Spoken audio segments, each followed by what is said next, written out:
Welcome back to our episode 2 coverage. If you haven't seen the first part, I suggest you go back and watch that. If you like what you see here, click like and subscribe, and let's continue. The second act of episode 2 falls apart very quickly, especially if you're interested in details and cohesive relationships. In my opinion, this is the main flaw of episode 2. Being a Star Wars fan with knowledge of most of the EU material makes Obi-Wan's quest for answers much easier to stomach. But since we are looking at the film itself, it's not very palatable without external sources. The most difficult thing to overcome is the relationship between Anakin and Padme, and we need to cover this before the deleted scenes which are coming up next. The last scene we covered with Padme and Anakin had both of them embarrassing each other in front of a world leader, and it ended with Anakin relenting, being demasculated, and humiliated. Padme also didn't look good in retrospect, and both of them should be pretty upset at each other. Now after you watch this scene, the next time they are seen together, this happens.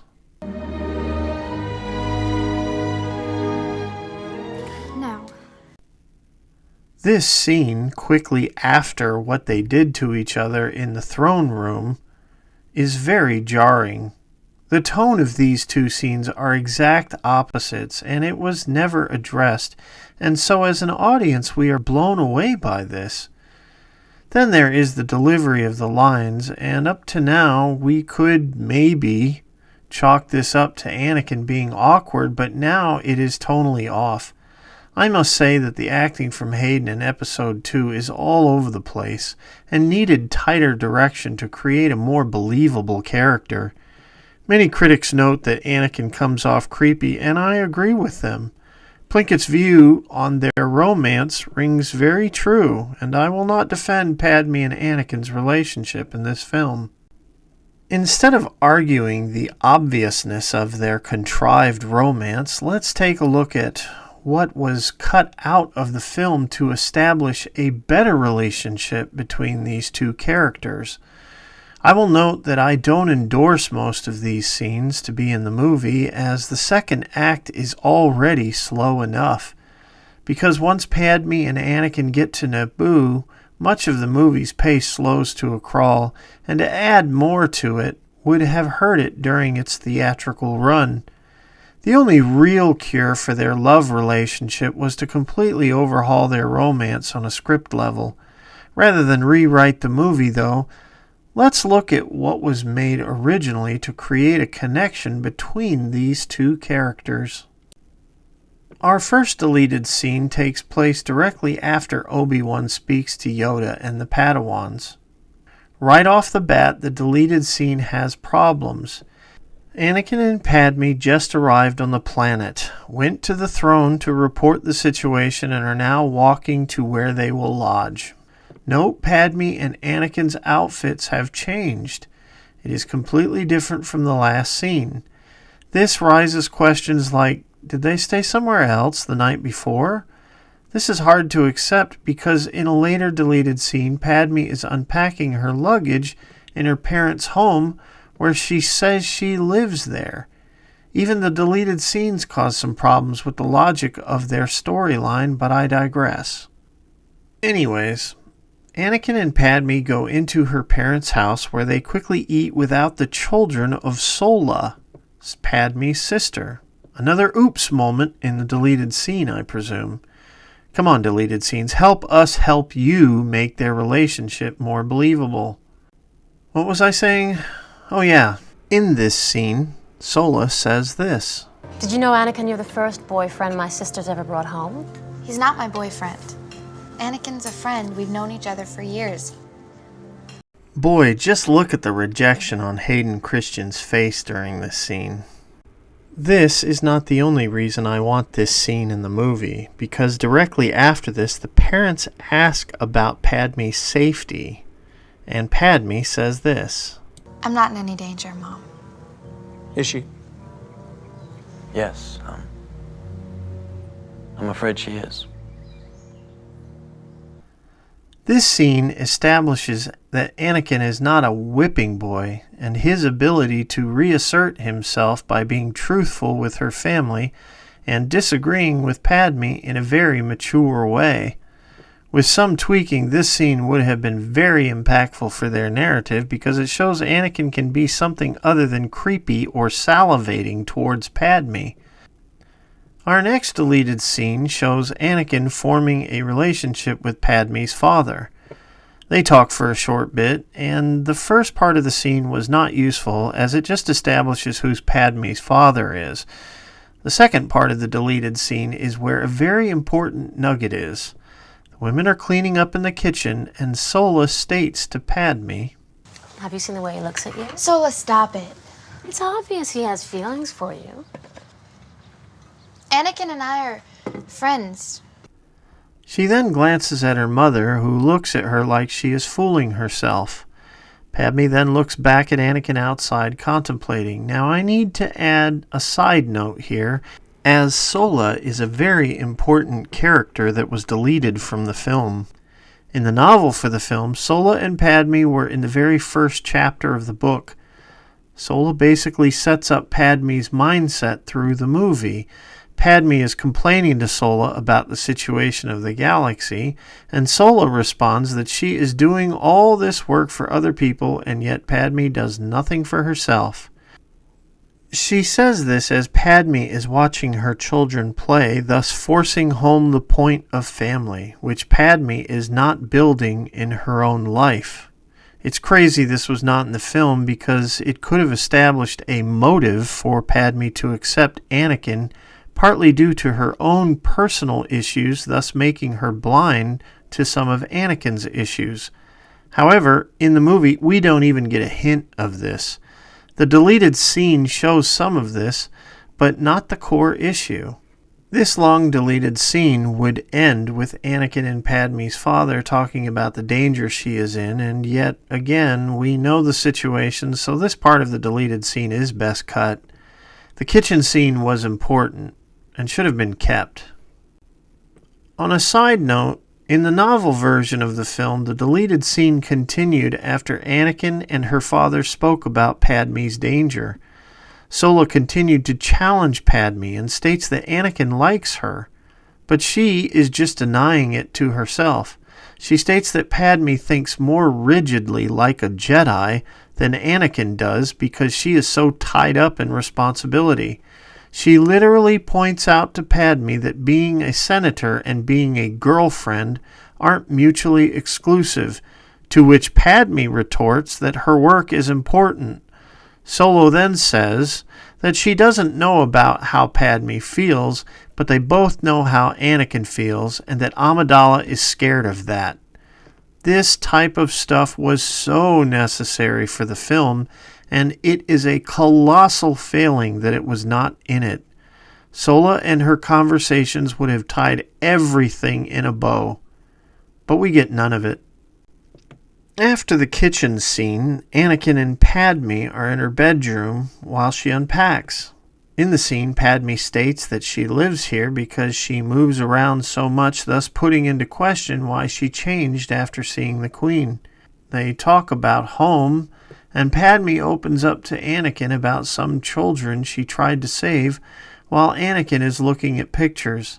This scene didn't need to be in the film, but again it shows the building blocks for a relationship between these two.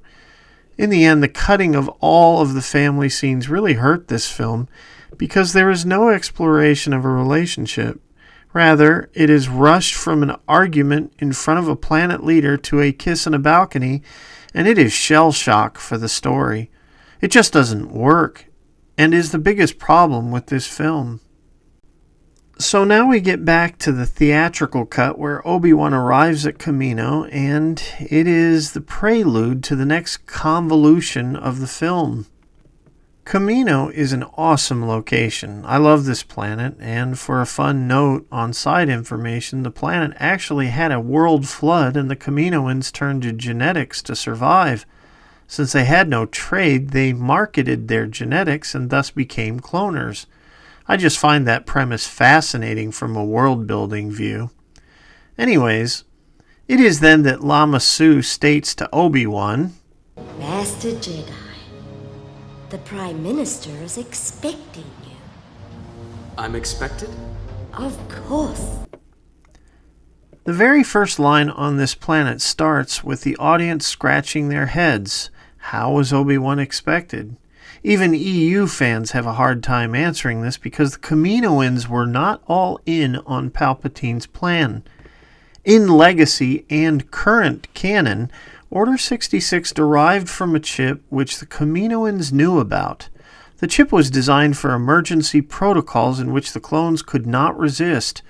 Order 66 was presumably for rogue Jedi. This is what Dooku told the Kaminoans in canon, and in Legacy, Sifo-Dyas originally designed it because of his paranoia of the Jedi. We'll get to more of that later. The Kaminoans never intended to destroy the Jedi Order completely. Because of this, they were not entirely invested in Palp's plot. They were merely business associates doing an order. You can immediately rule out Jango purposefully leading Obi-Wan to Kamino by using a specific dart so the army could be found, because in the novel for the film, it states that Jango didn't know Jedi would be involved in the contract if he went after Amidala. This is specifically said before he tells Boba to pack his things when they leave Kamino. So why did the Kaminoans expect Obi-Wan? Well, you can assume Dooku informed them that a Jedi was coming, but this is conjecture. Were the Kaminoans just waiting for years for a Jedi besides Tyrannus to show up? Well, we don't know, and it's all up to one's assumption. On a side note, the book stated that Obi-Wan was shocked by being expected, and he just played along while trying to hide his surprise at every revelation the Kaminoans offered. Ewan McGregor's performance is great here, and he really showed this. Not all acting in this film is bad. After the scene where Sifo-Dyas and the clone army are first hinted at, we have a ton of questions. But before we know what to think, the scene shifts to Anakin and Padme's first kiss scene. It is here that the most famously memed line of the film is said. I don't like sand. It's coarse and rough and irritating, and it gets everywhere. What's to say? I honestly thought to have many critic clips about this romance inserted into this video, but to be honest, I agree with most of them on this specific subject. However, I do want to note this about the next scene with them in the field. They're out there in the lily fields, and you're like, why are you in an open field when an assassin's trying to kill you? You just see a sniper, they're talking like, you're making fun of me. Padme! Oh my God, Padme! I think it's pretty naive to assume that whoever this assassin is couldn't figure out that they went back to Naboo after he sees that Jar Jar Binks has replaced Amidala in the Senate. Then he could just find them and take his time and shoot her when they're, say, sitting in an open field. But I digress.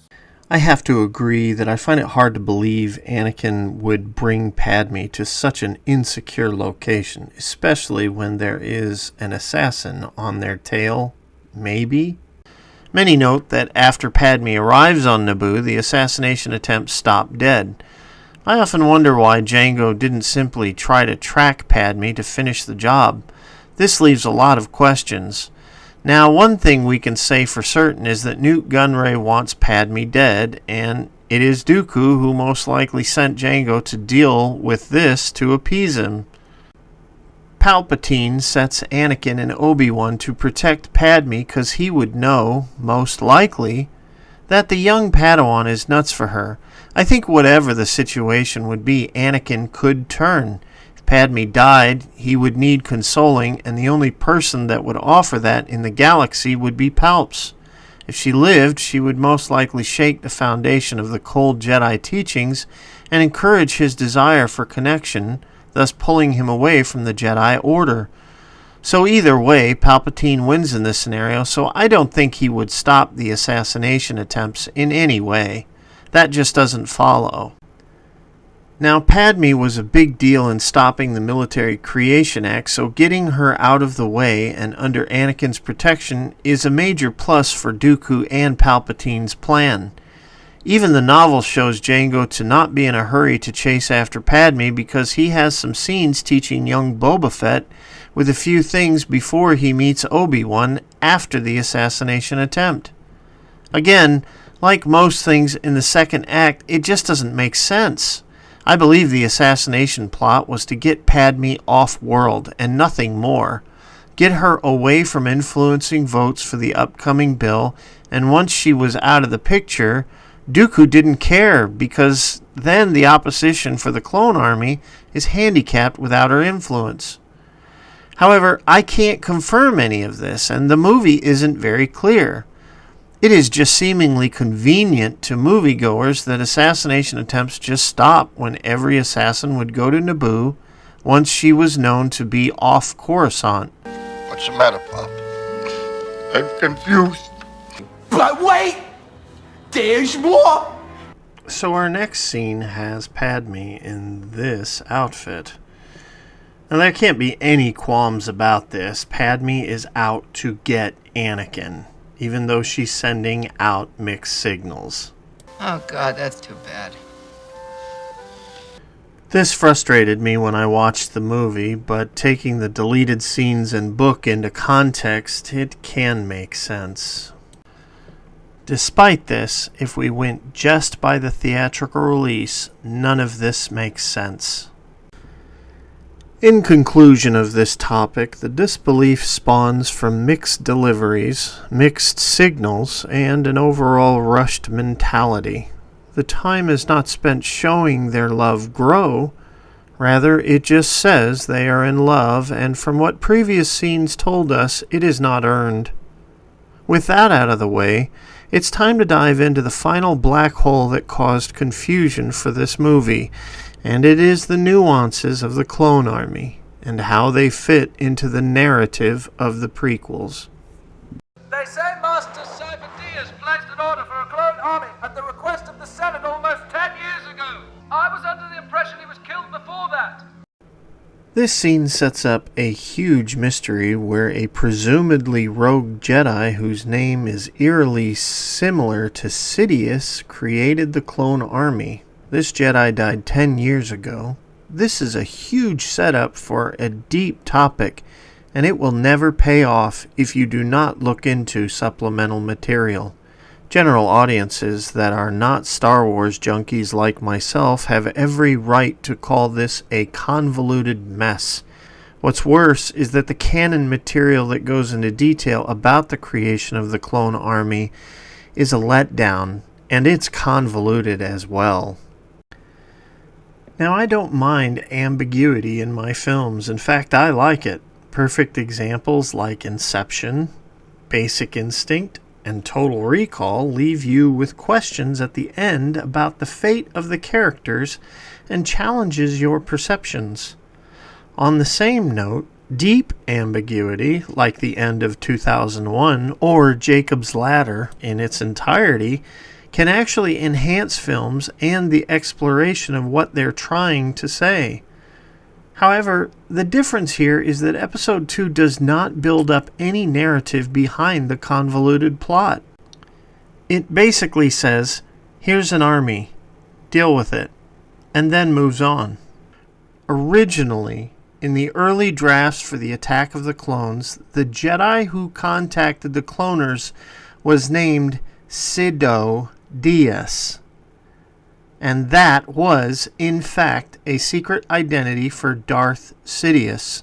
So he was intended to be the original creator for this army. However, in a later draft, the name of Sifo-Dyas was misspelled to Sifo-Dyas, and the name stuck. George Lucas promised he would go into the backstory of Sifo-Dyas in Episode 3, but then he changed gears to focus on Anakin instead. This meant all threads to Attack of the Clones was scrapped. In Legends canon, Lucas allowed some of the cut material to be uncovered in the EU novel Labyrinth of Evil. In 2014, a Clone Wars episode called The Lost One would reveal more about this character as well. So right up front, the mess for this whole backstory was created by a typo. It would have been much easier for the film's narration if Sidious was confirmed to create this army and that the Jedi was investigating the source of the clones while fighting in Revenge of the Sith. But instead, it was changed on a whim, and then the goal to explore the backstory of Sifo-Dyas was changed on a whim again when pre-production for Revenge of the Sith began. The genesis for the clones begins in Legends canon with one Jedi. His name is Sifo-Dyas. When he was a youngling, he became best friends with Count Dooku. Like Dooku, he became disenchanted with the Republic and feared it would fall. Sifo-Dyas would try to get the Jedi to heed his visions, but as expected, they ignored him.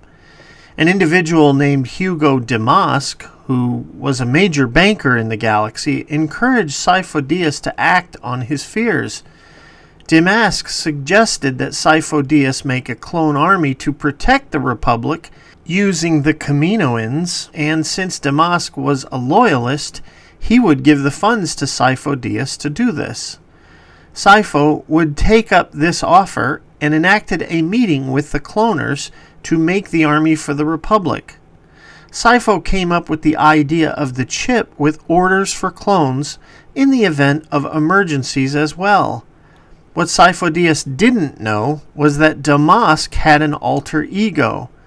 His other name was Darth Plagueis, and after Sifo started the process, Palpatine sent his new apprentice, Dooku, to kill his friend. Then Dooku, under the name Tyrannus, took over the process, and then Palpatine killed his master, thus ensuring that only the two would know of the army. Dooku would then alter the records for Kamino in the archives, while Sidious would alter Order 66 to kill all of the Jedi, not just rogue ones. When Disney took over Lucasfilm, they tried to tweak the canon to make this sound more sensible, and they focused on the fact that Sifo-Dyas had amazing future sight, and his master, Lina Costana, hid this from the Jedi because the Order saw raw foresight as dark side use, and rumor had it they detained Jedi in a prison called the Citadel for correction when practicing this kind of art.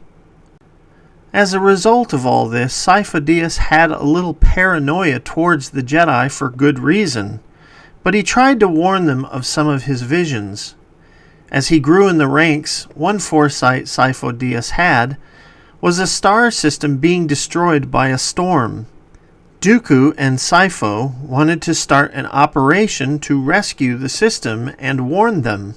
The Jedi ignored the visions, and Sifo-Dyas' foresight came true and many died, thus seriously jading Dooku and Sifo towards the Council.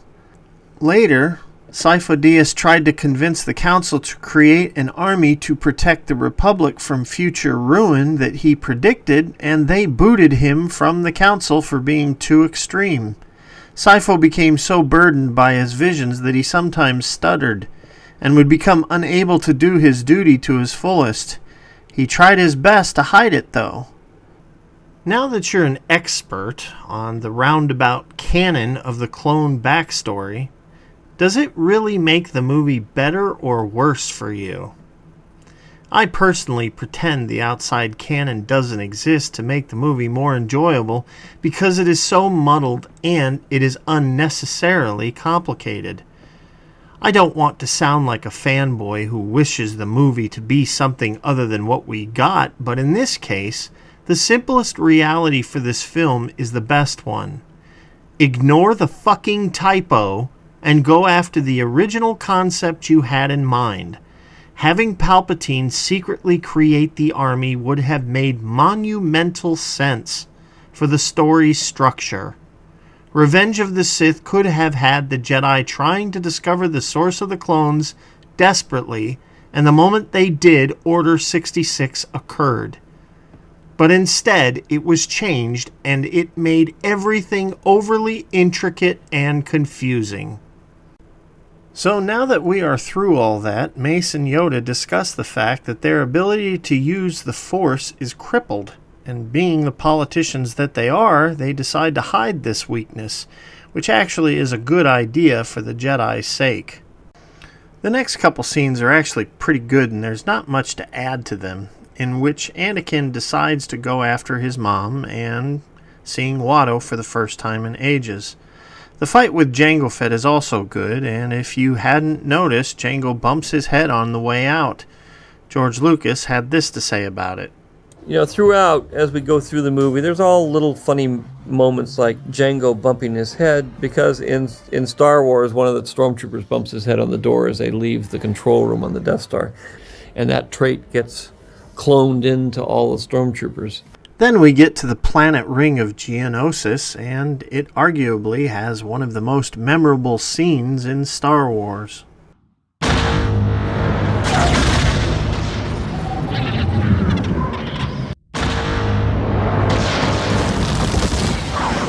Seismic survey charges notwithstanding, the scene works great, and many critics like Plinkett say that having Obi-Wan hiding on an asteroid to survive copies Empire Strikes Back scene where the Falcon hides on the Star Destroyer.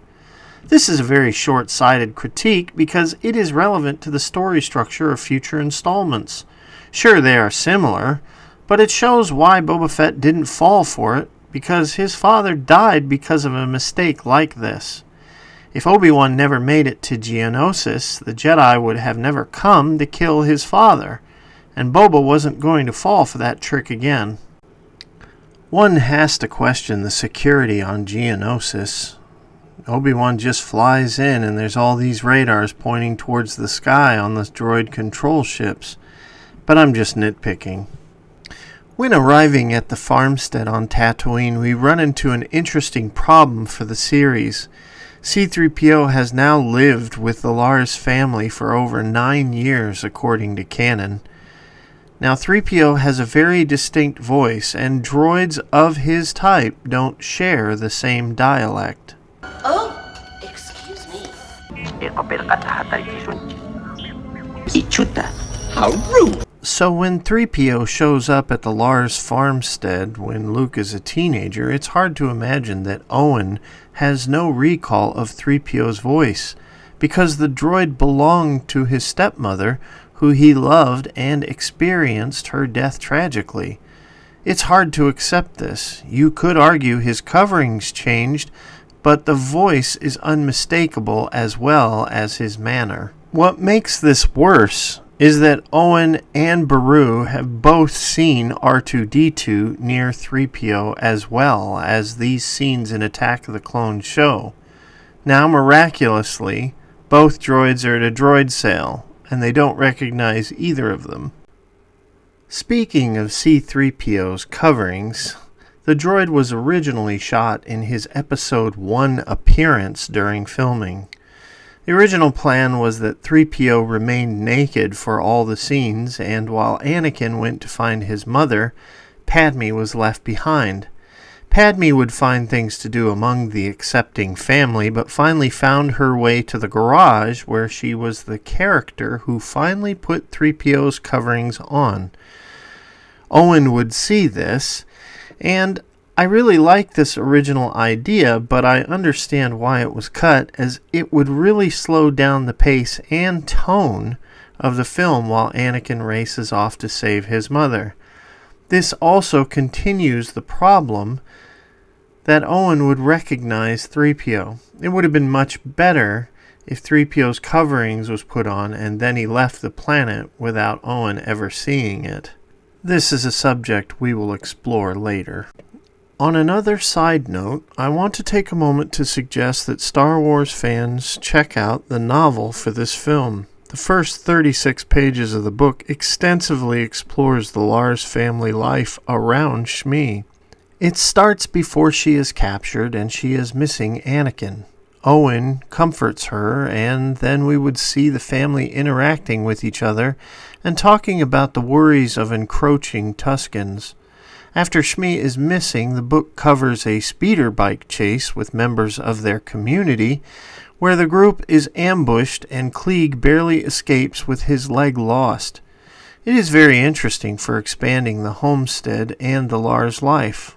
However, this material was definitely not needed during the film. I have heard confusion with at least 2 critics of this film questioning whether Owen was the son of Shmi, and this is simply not the case. He is the son of Klieg and is the stepson of Shmi. The film introduces us to the family and the disappearance of Shmi, and Hayden really does a good job here. It's clear Hayden is better equipped as an actor when playing in the dark scenes of the prequels. When he leaves, there is a great silhouette that resembles Darth Vader's helmet in the shadow. This is where the deleted scene with Padme staying behind would have come in. Padme would have encountered 3PO sitting alone in the garage naked and would ask him if he ever slept. To which 3PO would say he shuts down once in a while. For the rest of the scene, let's hear Anthony Daniels explain it.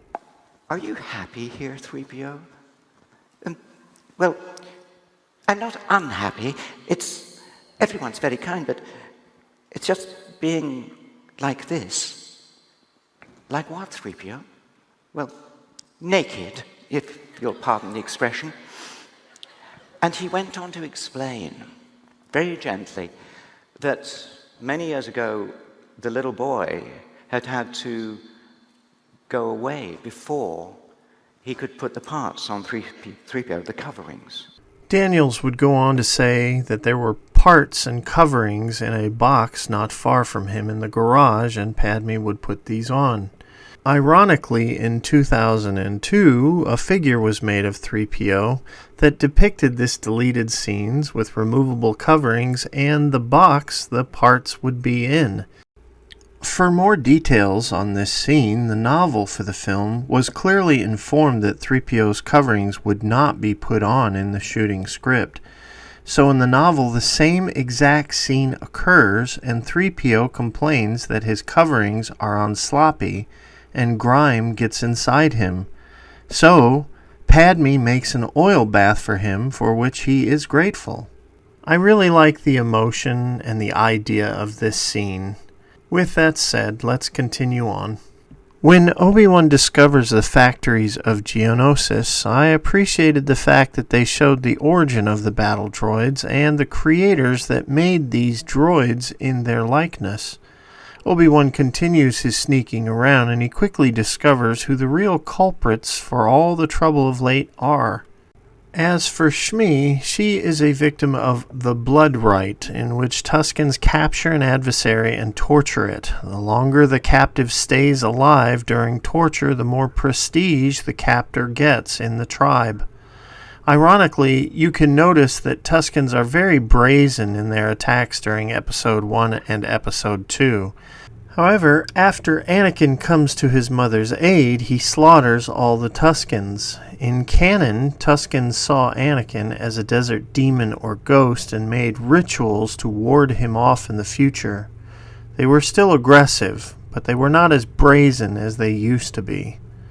This was until Disney canon made Tusken into good guys. One annoying concept for this entire scene is the idea that Dooku arranged for the Tuskens to kidnap Shmi in order to facilitate the turn for Anakin to the dark side.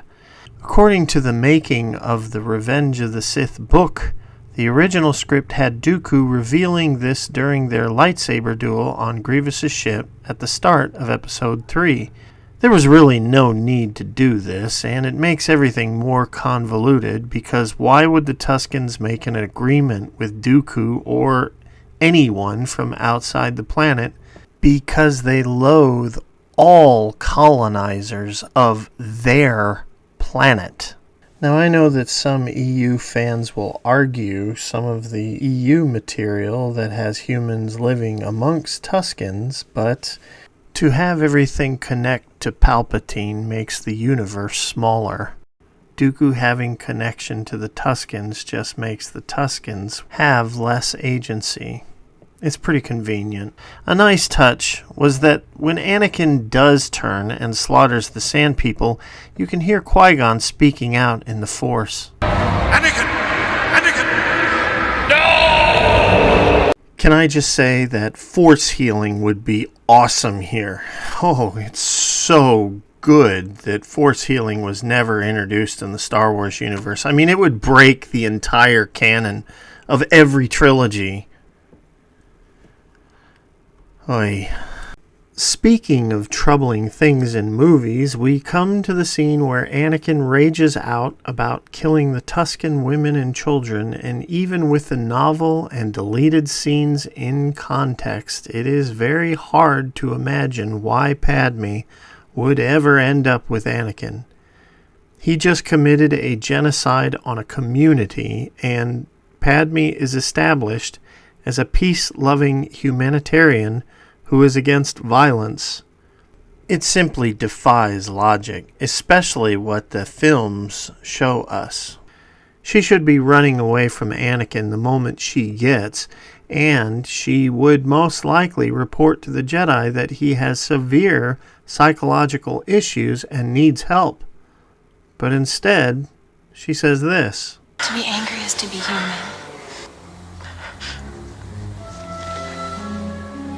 After the funeral, Obi-Wan's message is sent successfully, and Anakin yet again disobeys direct orders, even though Amidala forces the issue. Watch the button Amidala pushes in this scene, as apparently it can do anything. It transmits the message to Coruscant, and then brings up the galaxy map.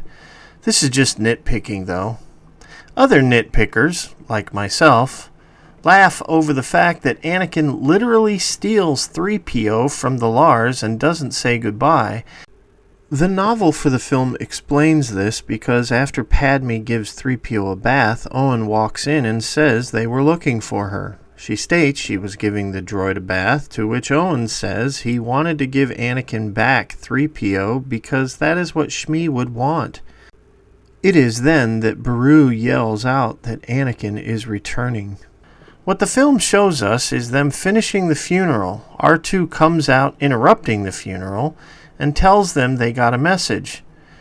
It is then they go in the ship and leave right after. There is no debate with the cuts that the moment they go in the ship for the message, they leave. So, to anyone that didn't read the book or doesn't know the material in it, it appears that they did steal 3PO.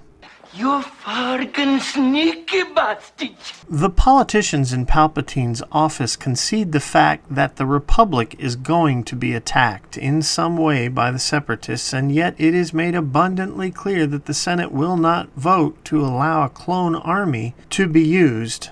This may not make sense, but when you look at it with a magnifying glass, it does. Why would the Senate deny protection from an invading army? Well, if that protection is made up of cloned slaves, it is a real issue.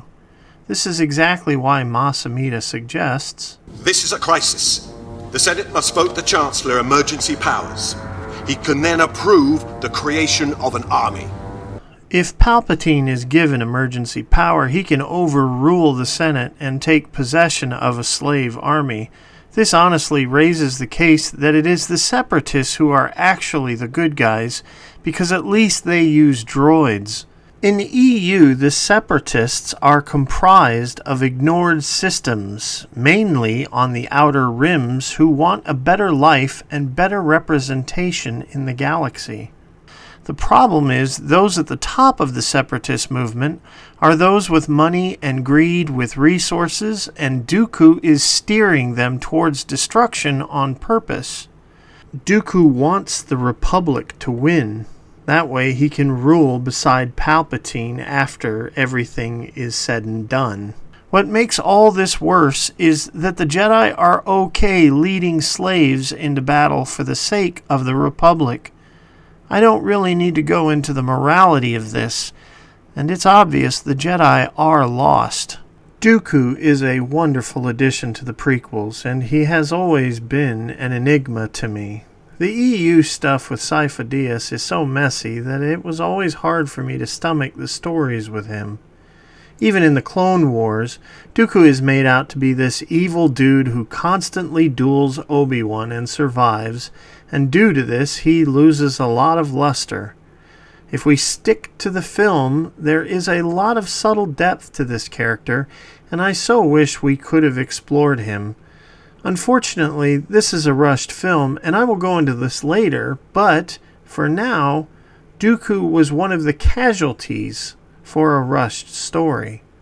I have covered most of Dooku's backstory with the EU, and there's a lot more for you to find if you want to, but suffice it to say, Dooku has a real grudge with the Jedi.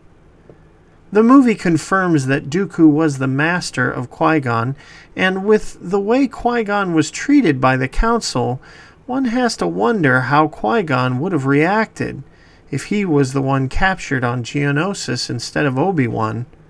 This is a fan fiction dream, though, and it is interesting that Dooku reveals that Darth Sidious is influencing senators, and he was managing the invasion of Naboo 10 years ago. We can chalk this up to Dooku being a Sith and wanting to betray his master, but unlike all the Sith we have seen in the past, Dooku really doesn't fit the bill of a Sith. Dooku is a bit dishonest. He twists the truth and changes it to fit his narrative and at times taunts others, but he doesn't seem to crave chaos, hate, and anarchy. In fact, the opposite. I always thought Dooku was a rather timid Sith who was trying to repair the Republic by using Sidious to reach a point where he could correct the Jedi and the Republic. Obviously, Dooku is not a good guy. He has evil traits. But the film goes out of its way to show that Dooku does not enjoy killing the Jedi. Take a look at this first scene. Surrender, and your lives will be spared. We will not be hostages to be bartered, Dooku. Then, I'm sorry, old friend. I guess there is no negotiations with diplomatic Jedi who previously said it wasn't in Dooku's character to kill anyone. Then there is this scene.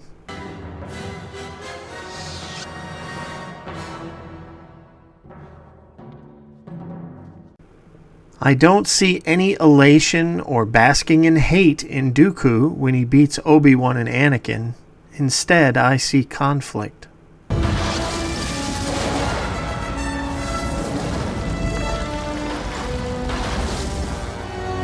Did Dooku use this opportunity to kill Yoda while he was trying to save Obi-Wan and Anakin? No.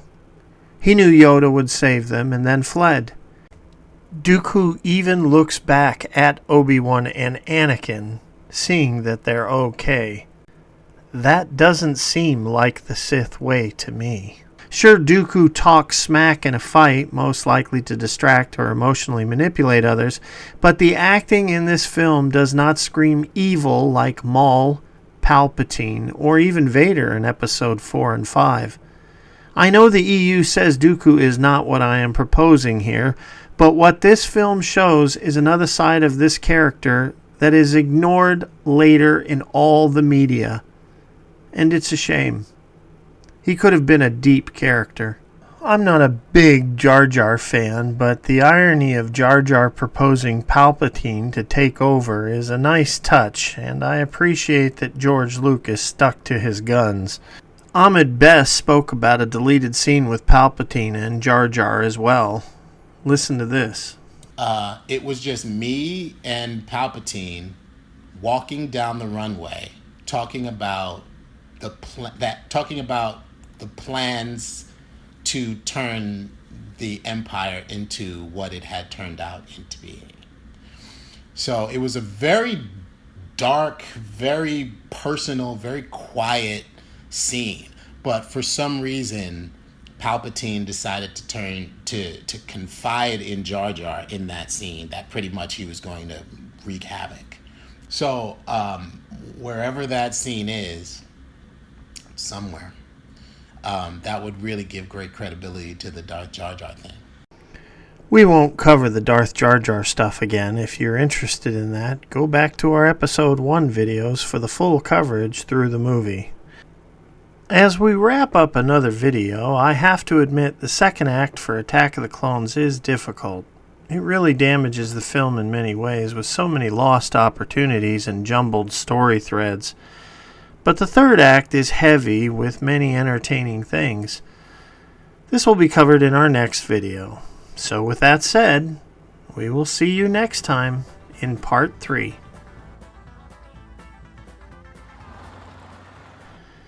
If you like what you see here, click like and subscribe, because our goal is to do a video at least once a month, and we'd love to have you continue watching our material.